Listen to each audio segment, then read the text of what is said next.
Welcome back to Shake, Rattle, and Troll. All righty, we're back. I want to welcome Jay Schlein from Maryland. Jay, thanks for playing Tom, along. How you doing? Hey, Mark, how you doing, buddy? I'm doing great. How did you know it was me? I had that feeling. He profiles Mark. And we've got Jim Allen from Arizona Boating and Water Sports, a pretty cool paper, news magazine, let's call it, for boating and water sports. Good morning. Oh, good morning. Well, I want to thank you, first of all, for taking time out and being part of Shake, Rattle, and Troll. I got to tell you guys, he's got the coolest website. Now, you're a native of Maryland, correct? Yes, that's correct. Yep, born and raised here. We live. I grew up on the Magothy, which dumps out to our beautiful Chesapeake Bay, which has been restored. Back in the day, the Chesapeake was kind of suffering, but with a lot of groups out there, Chesapeake Bay Foundation and so forth, and Maryland DNR, have really brought our fish population back to a great fishery. Well, you guys have done a great job from a conservation standpoint of rehabbing that whole waterway. Yeah, it's really become a phenomenal fishery at this point, and we're proud of it. We share borders with Virginia, and they really do a good job too. And the stripers, or as we like to call them, the rockfish, have really rebounded to some really good numbers. We're seeing some big fish now, and why do you guys call them rockfish? I don't know where rockfish stock, where it actually originated from. The rockfish or stripers, like to congregate. I think that's, the main reason is they like to congregate, around structure and, around the rocks. So I guess when back in the day, they were catching a good number of stripers off the rock, someone said, hey, let's call them rockfish. And it's just kind of stuck here in Maryland. Yeah.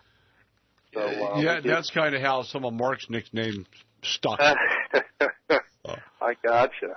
Well, you do such a great job on your website, hunting and fishing there in Maryland. I've learned so much about that. I didn't know that you guys had exotic species of elk and Sitka deer and turkey and all this hunting and fish and stuff that's going on back there. It's just wow. Yeah, well, Maryland has really, really ramped up, their conservation, protecting the species, reestablishing species like the turkey. It was probably 15 years ago. They started putting turkeys or releasing turkeys in each of the counties. Primarily, if you wanted to get a turkey, you had to go out west, our western Maryland counties, to, find a turkey. But today, our eastern shore, well, we actually have turkeys in every county in the state. And the eastern shore, Dorchester, is loaded with turkeys. Wow. They really did a great job with it. And our deer population's really up. Back in the day, you used to have to go to the eastern shore to find deer, to find white-tailed deer. And today, you can go in any Maryland county, and you've got a strong population of deer. And it's kind of spread out to hunters, where you don't have so many hunters, focusing on one area. So they can, go different parts of the state, find a couple acres here. It's just really become more accessible, and that's why the interest has really peaked. And, that's why everybody's doing such a good job now. Jay, let me ask you this. How'd you get started on the website? Well, my wife came to me and said, Jay, I don't think you're spending enough time hunting and fishing. Why don't you find something that occupy the rest of your time? No. It was, I grew up with a great base of friends. And even today I hang out with and still hunt and fish with a lot of those friends. And, it just, started growing from that, putting up pictures, on blogs. One of my buddies came to me and he said, Jay, reading your articles, why don't you put together a website and, so we can all, kind of keep in touch and everything. And that's kind of the way it started. He he built me the shell of the website, and I kind of took it from there, and it's just ballooned, from that point. So, the website's doing very well. We got a lot of great users. They like to get on the website, post their pictures, and it's actually gone, pretty good nationally and internationally. We got picked up by, one of our articles were picked up on a website in Australia, which was kind of neat.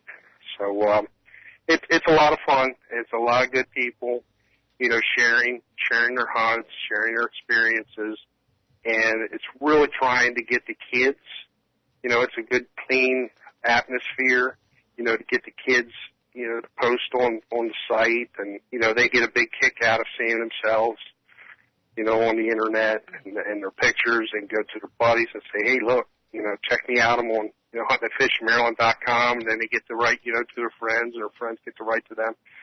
So it's a lot of fun. Well, cool. For the guys that are sitting at their computers, what's your website address? It's www.huntingandfishingmaryland.com. Right to the point. Exactly. Yep. While I've got you here, I'm love hunting elk. We've got one of the better elk herds in the U.S., and you've got an exotic species of elk there, which I didn't know. And that you're calling that just the Sitka deer? That's called the Sitka deer. It actually comes from Asia, and it's a small species of elk, one of the smaller species of the elk. And little bitty guys. Yeah. Wow. Yeah, they're very nocturnal. But during the rut, which is actually starting now, of course, the rut being the mating season for deer and elk, the rut actually started late September, is going through October. Wow. So it's a smaller nocturnal exotic species of elk. And they are I wonder delicious. if it goes to raves. Just got the little glow sticks. They're sitting there going, woo, woo. You got it. But it's really neat. Dorchester County, when they really started proliferating in Dorchester County, they were scared to death that they were going to push the whitetail out. So they basically, put, a no. Well, they had 5. You were allowed to kill 5 of them at the time. Really? And they were looking at increasing, the limits. So they really started looking at these species and making sure that they didn't get out of control. And they just kind of leveled out, with hunting. Maryland's been very proactive in conservation, so they, kept a close eye on them. Okay, Jay, you need to hold that thought. We've got to stand down and go to a break. When we come back, we'll finish this up and get going. Hey, I'm Don McDowell with Jay from Maryland. Jim Allen. Mark Townsend. You're still Mark Townsend? Cool. Yeah, till the cops find me. Welcome back to Shake, Rattle, and Troll. All righty, Jay, thanks for hanging with us. Long break. We got a couple of minutes to wrap this thing up. Let me ask you this. When you and I were talking the other day about some of the things happening there in Maryland, we got on the snakehead thing. How prolific are those guys in Maryland, or have you been keeping track of that? Well, they started in Crofton, Maryland. That we really took notice to them. That's a Crofton Pond, yeah. Yeah, and they came across them there. One of the anglers caught them and brought them to the DNR, and of course, once the DNR identified what species they were dealing with, it's a very strong species of fish. It can live out of water for short periods and crawl across land. Yeah, they'll try to take your bass boat away from you. How far is their range? I know they're in the Potomac River, but how far up the Potomac have they extended? They haven't, put a number on them, or where their limit is up in the Potomac. But a lot of anglers are starting to see them in strong numbers. And we got to get Mark back there to fish for the snakeheads. Mark, they will hunt you back. Yeah, there you go. And we're starting to see a lot of sharks too. So excuse me. Shark. What? Starting to see a lot of sharks too. Mark. Where? Chesapeake right Bay? there off the coast. Yeah, no, Ocean City, Maryland. Oh, okay. Well, that's yeah, that's another one off your travel stop. Starting to see sharks in like the Potomac River or something. I'm like, really? Cross no, Maryland off my places to see list. But right we do see him. We do see him occasionally in Chesapeake. Lots of nice ones up there, and but they pretty much stay out of the bay. You know, around the Chesapeake Bay Bridge and so forth. They're not, you know, in high numbers. But, yeah, the snakeheads have, you know, we're monitoring those, and the DNR has said, please, if you do catch a snakehead, do take it out of the water. Don't release it back to its environment. Because kill them and eat them. Kill them and eat them. Yeah, it's kind of a Jeffrey Dahmer thing. I'm sorry. Well, you know what's weird about you saying that? Is I was literally just sitting here thinking about, what if sharks had like that genetic defectiveness to become a serial killer? Would they eat other fish or kill everything? And then you came out with Jeffrey Dahmer. And would a shark that's a serial killer be considered a cannibal if he was eating other fish? No. Or other sharks? Jay, don't spend a lot of time on that. I got you. All right, hey, we're going to thank you for playing along and being part of the Shake, Rattle, and Troll family. We look forward to having you back on a regular basis, man. That's some good stuff going on back there in Maryland. We do, and, you know, get on the site and see what we have to offer. You know, we have a great white marlin. We're, you know, constitutes the white marlin capital of the world. Wow. Yeah, we got a great striper fishery going on.